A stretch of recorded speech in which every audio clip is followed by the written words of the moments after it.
Voilà, donc petite comparaison entre le maintenant très classique Mora Companion et la nouvelle gamme de chez Mora. Donc ça c'est le Mora Pro C, donc qui est l'équivalent du Mora Companion dans la nouvelle gamme. Alors c'est à peu près le même acier, hein. Enfin c'est sans doute exactement le même d'ailleurs.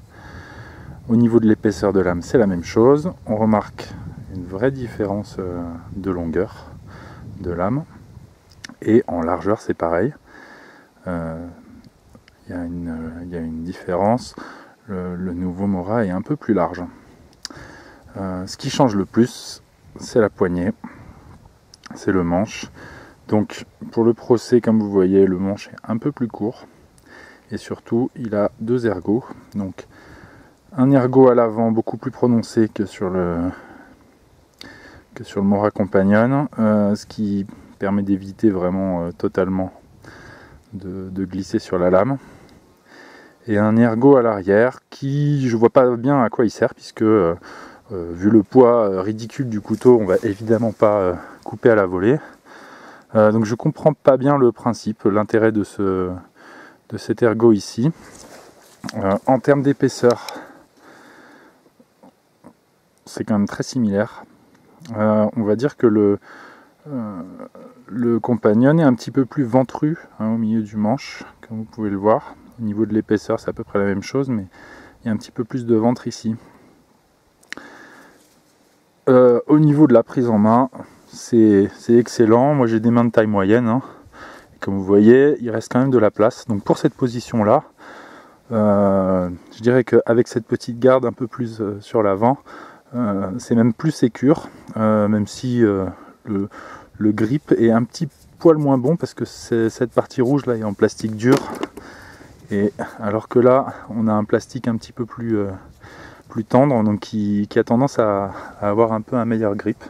On va dire que c'est compensé par l'ergot. Voilà.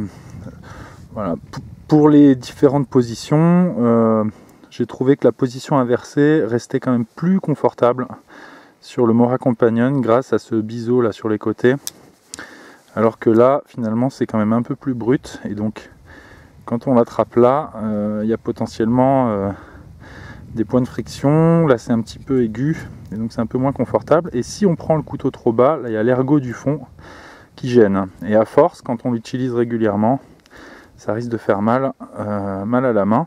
Et ce problème là on peut le régler tout simplement en prenant le couteau plus haut, comme ça, et en fait l'index reste bien sur l'arrondi là.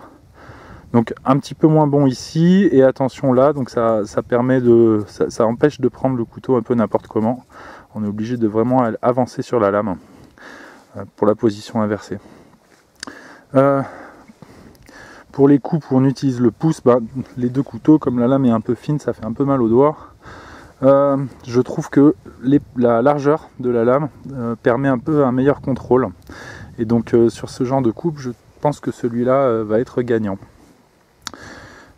Pour ce qui est autre que bois, autre que taille du bois, je trouve que cette forme de lame, et c'est en particulier cette plus grande largeur de lame, le rend un peu plus polyvalent. Donc pour ce qui est pique-nique, tartinage, tout ça, celui-là je pense fera quand même un peu mieux l'affaire. Cette perte de longueur de lame pour moi est plutôt un avantage, parce que finalement ce dernier centimètre là on l'utilise assez peu, à part pour s'en servir comme une pointe, et la pointe elle est toujours là. Alors évidemment, comme la lame est un petit peu plus large, la pointe du Companion est quand même plus effilée que pour celui-là. Mais comme on avait vu avec le Condor Kepard, le fait d'avoir un petit peu plus de ventre là, c'est a priori plutôt un avantage pour trancher. Au niveau du dos du couteau, aucun des deux n'est vraiment à 90 degrés, donc ça va pas être bon pour le Fire Steel. Je vous montre. Rien du tout. Ce que j'ai fait, c'est que celui-là, je l'ai passé un coup sur la ponceuse. Donc maintenant, il fait des belles étincelles. Celui-là va subir le même sort. C'est pas bien compliqué. Donc pour moi, ça devrait pas être un critère de choix. Au niveau de l'émouture, ça va être la même, hein. La fameuse émouture scandinave, celle qui est redoutable dans le bois. Alors, en faisant des essais de taille du bois, je trouvais que celui-là mordait un petit peu mieux, mais c'est probablement parce que celui-là n'est pas extrêmement bien aiguisé. Mais comme la lame fait la même épaisseur et que le biseau fait la même largeur, on peut en déduire que c'est le même angle.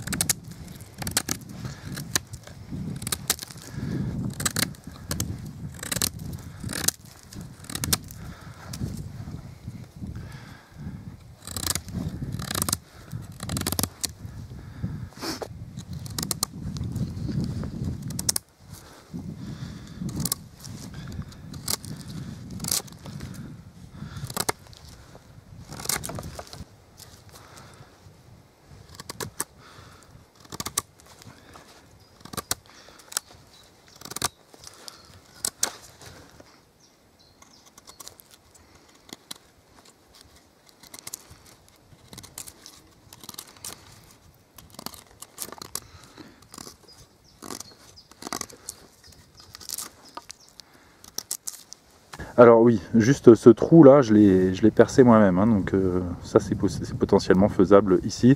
J'avais dans l'idée d'utiliser une dragonne, mais en fait pour un couteau aussi léger, ça n'a pas vraiment d'intérêt, donc j'ai abandonné l'idée.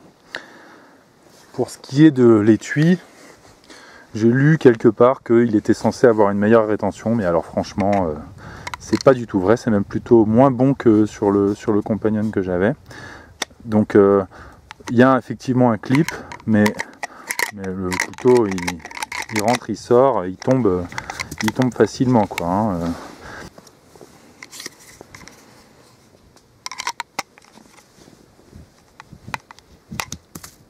Donc voilà, il y a cet ergot là qui n'est pas forcément compatible avec les précédents Mora, et donc évidemment pour le sécuriser, un petit élastique, et là c'est réglé, ça tient bien. Ça c'est la version simple. Après, si vous utilisez comme moi beaucoup votre Mora, vous allez sans doute avoir envie de vous faire un étui en cuir.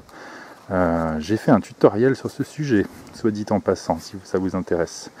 Donc effectivement, moi j'ai remarqué que tout simplement, je m'en servais déjà pas mal, mais que depuis que j'ai fait cet étui, j'ai tendance à sortir plus souvent le Mora, parce que c'est tout simplement plus agréable à utiliser, hein. Voilà. Bon, j'espère que je vous ai éclairé. C'est à vous de voir lequel vous choisissez. Ils sont quand même pas extrêmement différents. Et alors après, les prix sont quand même tellement bas que si vous hésitez, franchement, achetez les deux. C'est de toute façon deux bons couteaux, ça ne sera pas de l'argent perdu. Et puis vous gardez celui qui vous plaît le plus, et puis l'autre vous l'offrez à un ami qui sera quand même très content, parce que quel que soit celui que vous retenez, l'autre restera un très bon couteau.